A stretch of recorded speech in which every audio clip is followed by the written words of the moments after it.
everyone, I'm Lydia from Novelty, and I like parenting books. Yo, I'm a little bit confused as to why I have all of these. I'm not a parent, I'm not married, I do not need parenting books, but apparently my brain is like, but they're pretty cool, and so I get them. These are all books I've gotten for review over the past few years, and I really like them. I find it so intriguing to see the psychology behind what people do when they're parenting and how kids react and all that kind of stuff. So it's really interesting for me, and I thought it'd be fun to make this video so, you know, down the road after I do have my own kids, I can laugh at myself and be like, yo sister, you had no clue what you were talking about. So let's get going. Life Creative. Oh my goodness, guys. This one, it's a parenting book, but it's probably the most applicable to my life nowadays because it's more about how to, you know, get the rest of life done even when you're a creative person and want to just focus on creative stuff, and how to make everything in your life creative so that you aren't shutting out that part of your life when you're still overwhelmed with other things.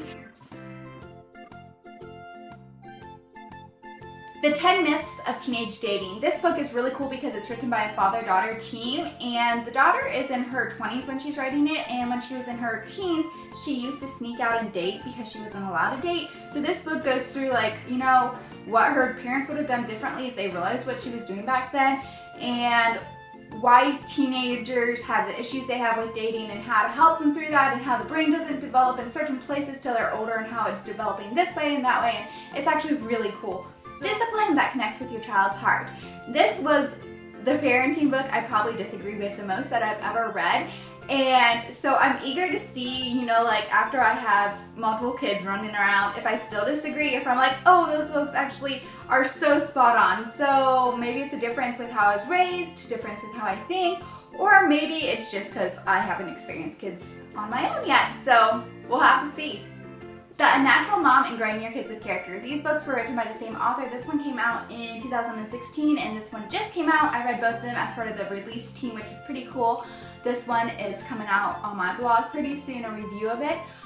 She has a new take on the personality thing, and she uses trees as personality types, and so I remember being like, okay, a little bit confused in this book, but by the time I got to this book, I had kind of gathered more of what she was talking about and made more sense to me, and it was so cool because I could look at different people in my life, kids and adults, and be like, oh, they're such and such a kind of tree, and then it says, you know, if they're this kind of tree, then this kind of discipline probably works best, or this kind of reward, or this kind of praise, etc., etc.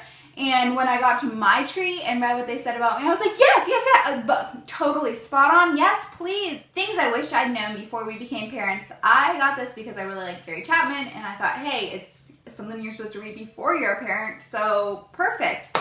As it turns out, I already have the head knowledge for everything that's in this book, probably because I have a lot of nieces and nephews and younger siblings and kids that I'm around on a fairly regular basis, but I have a feeling that once I actually have kids of my own, then their information will make a lot more like heart sense, and oh yes, exactly, this really is how it is. But listen up, 10-minute family devotionals on the parables. I haven't read this book yet, I just got it for review and I'm looking forward to it. I just added it to this list because I'm like, wow, I have this parenting book also. Growing Up Social. This book is written by the same guy who wrote the 5 Love Languages books, and so he takes those principles and adds them to parenting in today's modern world with all the technology we have and all that kind of stuff. And it's really cool because screens are such a huge part of our life right now. So just like teens and screens, Growing Up Social helped me not necessarily learn as much as become more aware of what I'm doing online and on the computer, and how I'm interacting with other people, and what's acceptable, what's not. 936 Pennies, Discovering the Joy of Intentional Parenting. First of all, this cover, it's so peaceful, and the book itself is peaceful. The book is really nice and calm and collected, and just like, it feels like a walk in the park or swinging on the front porch while drinking lemonade when you read this book, because that's just the tone, the overall tone.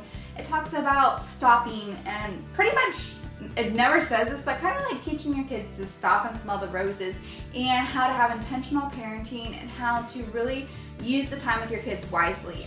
So what about you? Do you have any of these books? Do you have any kids? Do you currently find yourself sitting there laughing at me? Because I'm going to be totally mind blown when I have my own kids, because head knowledge does not prepare you for the real thing. Because folks, I know that. I feel like one day I'm going to be laughing at myself. So I'd love to hear from you. Just leave a comment below and tell me about your parenting or your parents or the books you've been reading.